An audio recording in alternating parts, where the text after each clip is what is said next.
foi lançado o plano de rastreabilidade individual de bovinos e bubalinos. E nós da CNA entendemos que esse é um passo importantíssimo para a cadeia. Nós gostaríamos de trazer alguns pontos de relevância dentro desse sistema de rastreabilidade. A partir de agora, na verdade, as diferenças do que a gente já tinha, porque o país já tem um sistema de rastreabilidade hoje, que é o SISBOV individual e o sistema de rastreabilidade em lote. Qual é a diferença? O que está mudando? Qual é a inovação que está sendo proposta agora? Primeiro, a facilidade do produtor na aquisição dos brincos. Ao invés dele entrar, ele pode entrar ainda dentro do sistema do Ministério da Agricultura para fazer a aquisição desses brincos, mas hoje essa aquisição será facilitada. Ele pode ir a uma loja agropecuária e comprar esses brincos direto na revenda do município, onde se encontra a fazenda, onde é o município de residência desse produtor. Outro ponto importante é a não obrigatoriedade de se contratar uma certificadora para realizar isso. Então, o produtor ele pode, ele mesmo, fazer a identificação e o lançamento dessas informações, que são simples e facilitadas. O que ele precisa colocar no sistema é mês e ano de nascimento do animal, sexo, raça, espécie, porque pode ser bovinos ou bubalinos, e o sexo desse animal. Outro ponto importante é que a perda do brinco, ela não interfere mais no bloqueio da fazenda, como era para o protocolo Europa. Então hoje, se o animal perder o brinco, o produtor reidentifica esse animal e ele não perde a rastreabilidade, ele perde a origem, caso ele tenha sido adquirido de uma propriedade de cria e ele está numa propriedade de recria. Mas ele não perde mais a rastreabilidade, não há o bloqueio da propriedade. Então a gente tem 100% do rebanho identificado, esse animal provavelmente não vai atender a algum mercado específico, mas ele pode ser comercializado sem o bloqueio da fazenda, sem gerar grandes prejuízos ao produtor.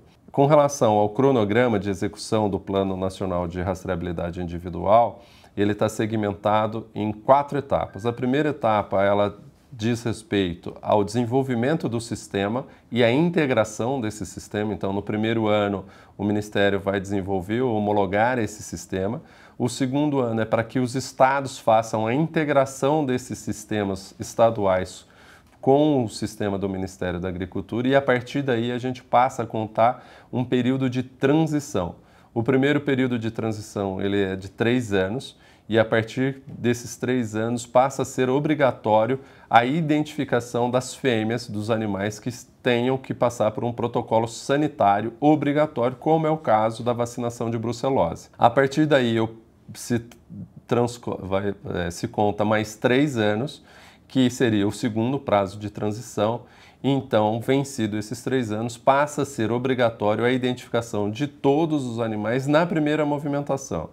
Então, para o produtor, ele não fica obrigado a identificar o animal que não saiu da propriedade dele. Então, eu faço cria, tenho 10 vacas, eu tenho 100 vacas, essas vacas elas teriam que ser obrigatoriamente identificadas somente no momento da primeira movimentação, quando eu vendo ela ou quando eu vendo ela a outro produtor ou quando eu vendo ela para o frigorífico. Aí sim esse animal tem que estar identificado.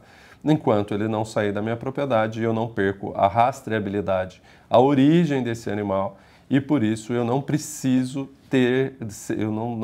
fazer a identificação desse animal, colocar o brinco desse animal.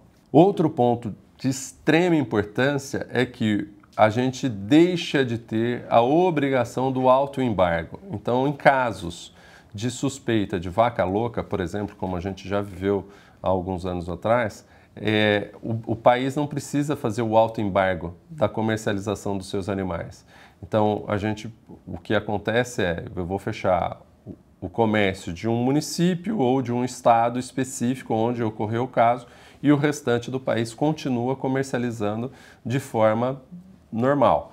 Isso impede quedas significativas no preço da arroba do boi, como foi o caso que aconteceu agora em 2021, quando houve um caso de suspeita de vaca louca, houve o autoembargo e o preço da arroba saiu na casa de 320 e voltou para os seus 250, causando prejuízos significativos ao produtor.